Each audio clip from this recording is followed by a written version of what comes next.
Kalian tuh nyembah siapa? Kalian tuh nyembah Allah. Allah itu nggak ada.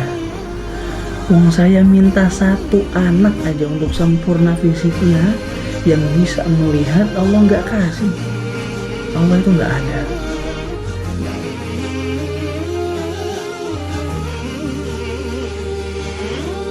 في رحلة تطوي الدروب بين المدائن والشعوب بحضرة الذكر.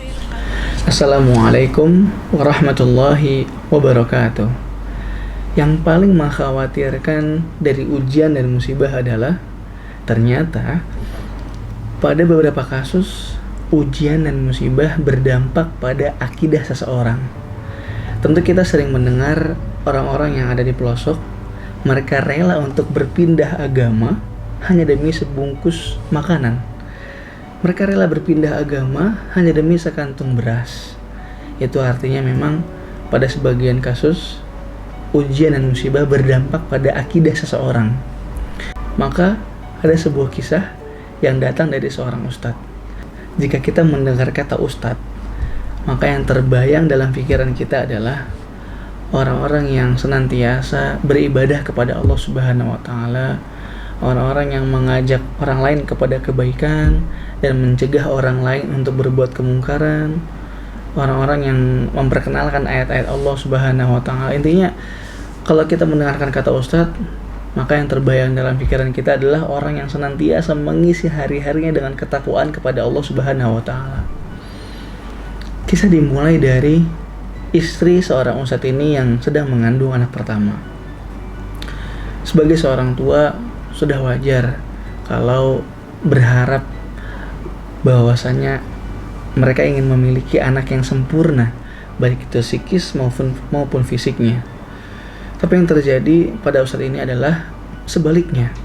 Ternyata saat lahir, Allah memberikan takdir yang lain pada anak dari ustadz ini, yaitu Allah mengambil penglihatan dari anak ustadz ini. Ya, sebagai seorang ustadz, sudah sepatutnya beliau sabar ketika Allah berikan ujian dan musibah seperti ini. Sering berjalannya waktu, istri seorang ustadz ini hamil anak yang kedua. Dengan penuh harapan berdoa kepada Allah Subhanahu wa taala, senantiasa mereka membasahkan lisannya untuk meminta kepada Allah semoga mereka diberikan keturunan yang sempurna. Tapi ternyata Allah berkata lain. Ternyata anak kedua lahir, Allah ambil juga penglihatan dari anak kedua ini. Masya Allah, berat. Kemudian selanjutnya hamil lagi anak yang ketiga. Dan ternyata Allah memiliki takdir lain, yaitu ustadz ini memiliki keempat anak yang empat-empatnya diambil penglihatannya.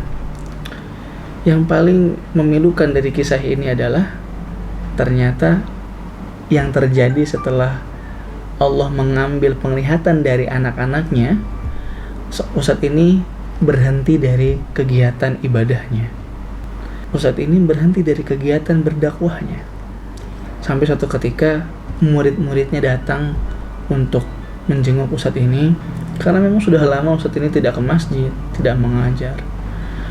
Wahai ustadz, wahai guru kami sudah lama tidak melihat dirimu. Maka ayo kita ke masjid lagi, ayo kita belajar lagi, ayo kita mengaji lagi. Dan yang paling miris dari jawaban ustadz ini adalah ustadz ini berkata kepada murid-muridnya, kalian tuh nyembah siapa? Kalian tuh nyembah Allah. Allah itu nggak ada. Wong saya minta satu anak aja untuk sempurna fisiknya, yang bisa melihat Allah nggak kasih. Allah itu nggak ada. Na'udzubillah, tsumma na'udzubillah.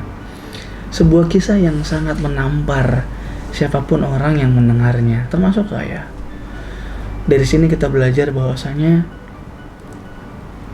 kita membutuhkan kekuatan dari Allah Subhanahu wa taala untuk bisa mengambil hikmah dari setiap ujian dan musibah yang menyapa kehidupan kita.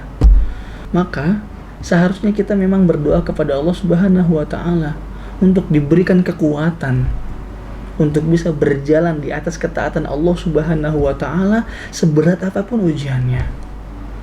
Karena kalau kita tidak diberikan kekuatan oleh Allah Subhanahu wa taala, apa yang terjadi dengan ustadz itu bisa saja terjadi dengan kita.